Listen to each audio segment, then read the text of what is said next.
Anjali. Oh, Swastiastu. Perkenalkan kami dari kelas 12B. Kami akan memperkenalkan diri terlebih dahulu. Nama saya Iko Mawaistiari. Nama saya Gede Bagus Krisnarana. Nama saya Putra Naradewa. Nama saya Ika Dharma. Kami sudah bersama Juru Mangku di sini sebagai narasumber dalam topik wawancara kali ini tentang moksa. Dan topik ini sangat erat dengan bagaimana catur marga yoga itu dapat dikaitkan dengan moksa. Dan mungkin akan saya nanti.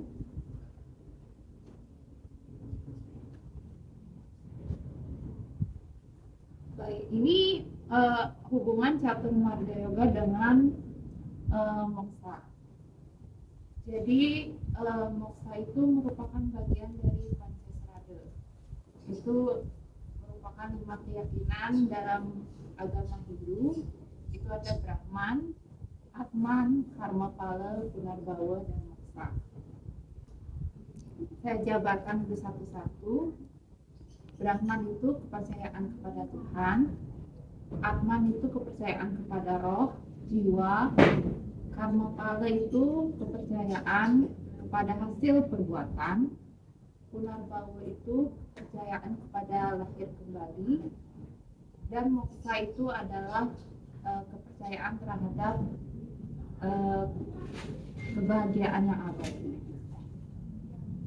Nah, sedangkan catur marga itu merupakan 4 jalan untuk mencapai moksa.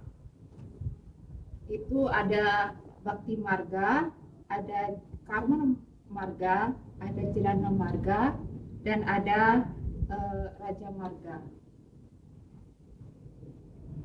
Yang pertama saya jabarkan itu adalah Bhakti Marga. Bhakti Marga itu adalah menghubungkan diri dengan Tuhan.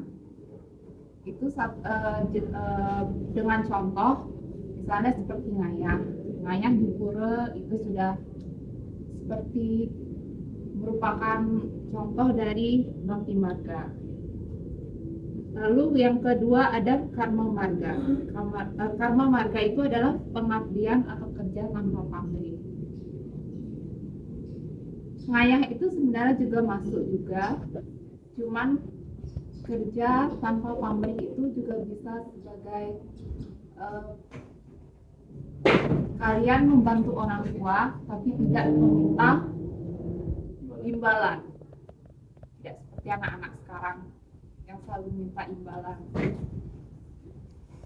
Lalu ada Jnana Marga, itu adalah ilmu pengetahuan dengan unsur-unsur kebijaksanaan. Itu harus diajarkan ilmu pengetahuan yang baik. Tidak kayak sekarang main game itu yang jelek-jelek diajarkan. Lalu ada Raja Marga, itu jalan melakukan tahapan Astanga Yoga, itu tahapan yoga. Itu kalian belum mesti tahu itu. Intinya itu tentang pengendalian diri dalam diri kalian. Itu merupakan jalan untuk menuju moksa. Ada yang mau ditanyakan lagi? Tadi kan Jnana Marga kan? Apakah pencarian ilmu pengetahuan itu hanya terbatas kepada kitab suci saja? Atau ada sumber lainnya juga? Tidak perlu hanya pada kitab suci saja.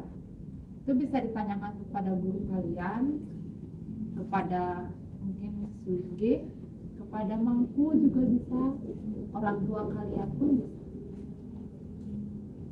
Jadi tidak mesti harus kalian mempelajari kitab suci dulu, tidak. Tapi ada baiknya juga dari kitab suci. Nah, kalau misalkan kan akses kitab suci, pertama dengan bahasa Indonesia ya kan, itu apakah perlu pendamping gitu dalam membacanya, dalam menafsirkannya gitu, agar tidak keliru? Kalau misalnya untuk zaman sekarang itu kan sudah ada HP, itu sudah tidak perlu lagi ada pendamping. Tapi misalnya kalau kalian masih belum mengerti, itu bisa ditanyakan ke orang tua. Ada lagi? Ini tentang catur marga. Bagaimana cara mencapai moksa dengan catur marga? Kalian bisa melakukan salah satu dari keempat itu, atau bisa kalian lakukan keempatnya juga. Tapi itu harus dilakukan dengan setulus ikhlasnya, tidak perlu memaksakan diri. Seperti itu.